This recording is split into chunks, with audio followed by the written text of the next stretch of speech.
And his parents come back and they don't understand why it was that you would stay here in the temple and not be with us. And he has to forgive his parents because he said, did you not know that I have to be about my Father's business? A life of forgiveness. And then he's 30 years old now, and he attends a wedding with his mother. And his mother says, the situation that's come up, you're going to need to handle it. The governor of the feast has run out of wine. It's an embarrassing situation here. You're going to have to deal with it. And he turns to his mother and says, what have I to do with that? He said, it's not my time. But he forgave his mother.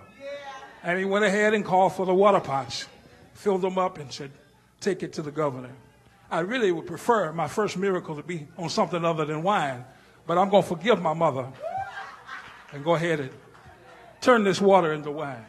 A life of forgiveness. And now he's standing, talking to some evil demons called Pharisees and scribes. He begins to speak to them about who their real daddy is. They're claiming that their father is Abraham. Jesus said, your father is not Abraham.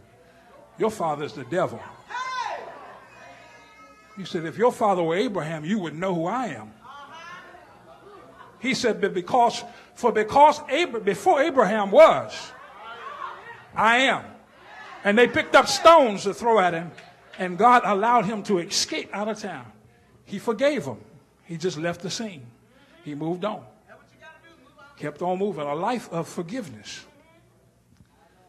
Then now he's standing.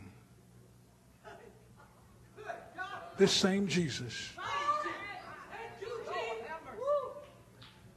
He's on his way to help Jairus, who's come to him and said, would you come to my house? My daughter is laying sick. Would you come to my house? And he's on his way to Jairus' house. And a woman comes up behind him. Touch him, Sister Marsha. Come up behind him and touch him. Woman comes up behind him and touch him. To him. And he stops and says, who touched me? And here's a woman who has thank you, Sister Marsha. The woman who has an issue of blood. The disciples are around him rebuking him, saying, what in the world are you talking about? Who touched you? You see all this crowd around you? Jesus forgives them and ignores them. He says, somebody touched me because I felt virtue go out of my body. It was a different touch. And as a result of that touch, Jesus related to a woman who had a 12-year issue of blood because he was about to have over 2,000-year issue of blood. So I can relate. So I forgive you. Your faith has made you. Your faith has healed you.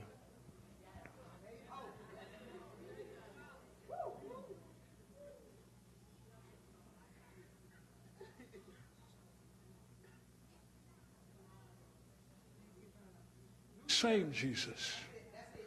Now this same Jesus is standing. He's still going on to Jairus' house, and some men come up to him. Trustee come to him. Tell him there's no need now. Your daughter's already dead. No need.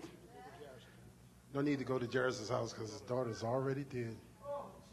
Jesus turns to the man and he says, don't fear, only believe. Don't fear, only believe. All right, we can go into my house then.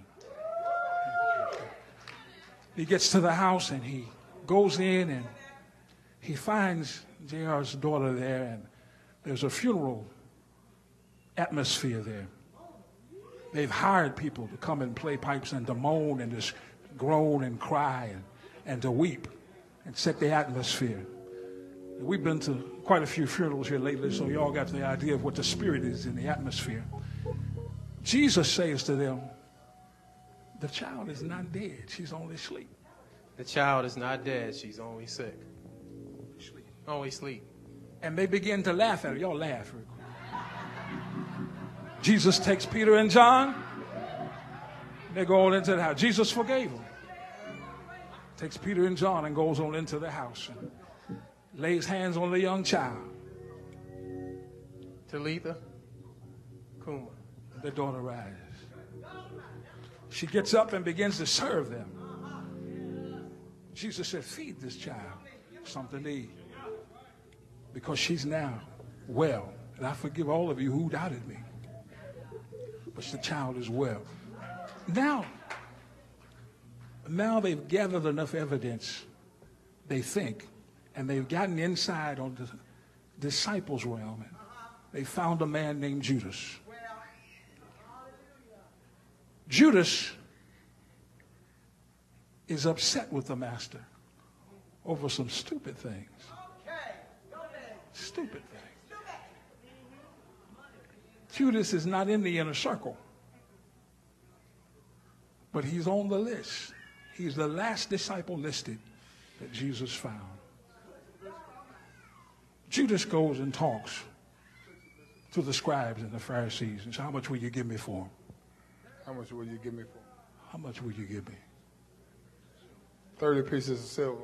All right, let me have it.